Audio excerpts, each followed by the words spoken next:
Network security, protecting digital infrastructure.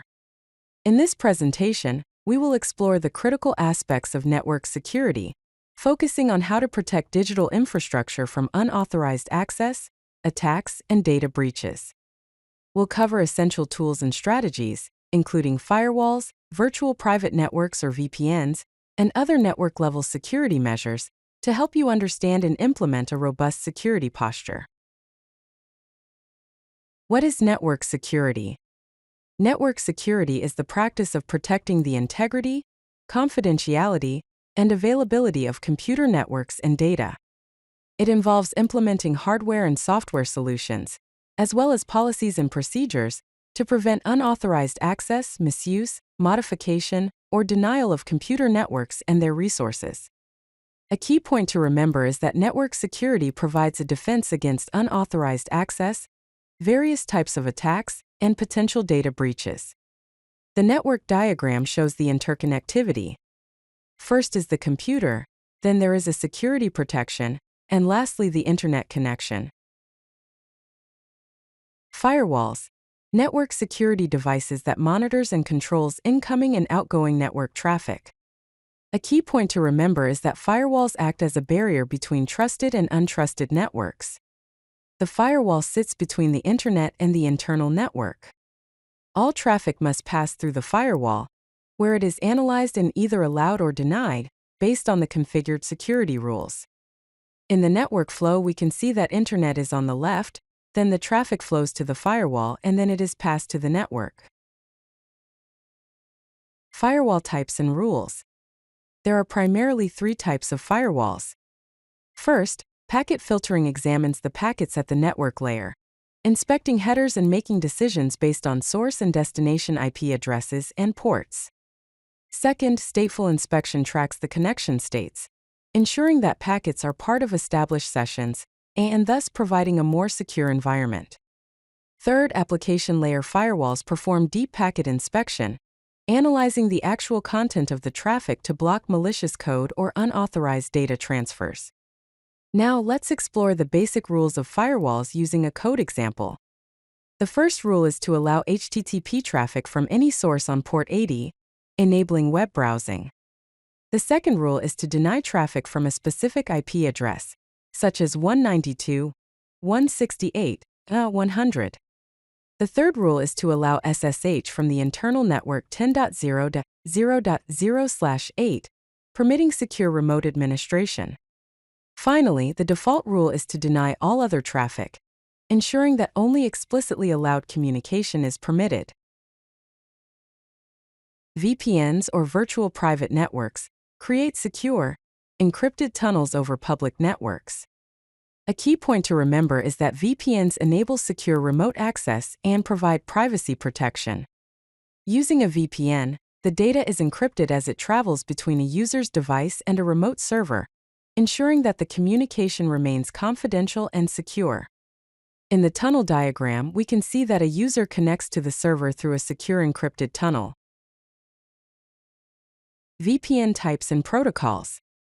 There are primarily three types of VPNs. First, site-to-site VPNs, which connects entire networks, such as connecting two branch offices securely over the internet. Second, remote access VPNs, which allow individual users to connect to a network from a remote location, such as an employee working from home. Third, client-to-site VPNs, which enable a device to access a network securely, like a laptop connecting to a corporate network. Now let's explore VPN protocols. The first one is Internet Protocol Security, or IPSec, a suite of protocols that provides secure communication over IP networks. The second one is OpenVPN, which is an open-source SSL/TLS VPN solution. The third one is WireGuard, a modern and fast protocol designed for ease of use and high performance.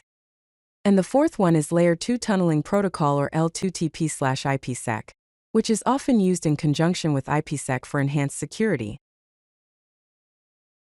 Network-level security measures. There are two main categories to consider: detection and monitoring, and access control.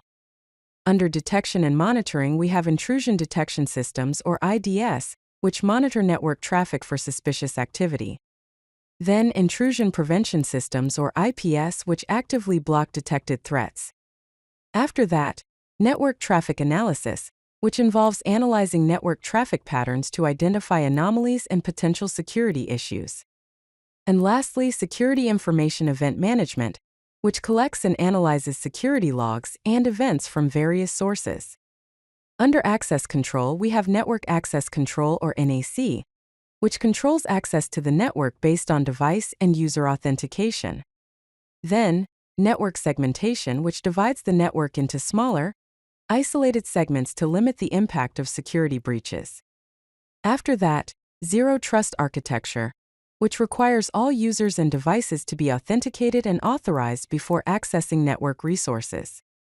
And lastly, multi-factor authentication, which requires multiple forms of verification to access network resources.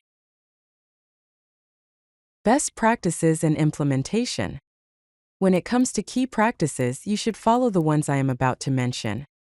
First, regular security audits and updates. This ensures that your network defenses are up to date and effective against the latest threats. Second, employee security training. Educating employees about security threats and best practices can significantly reduce the risk of human error. Third, defense in-depth strategy.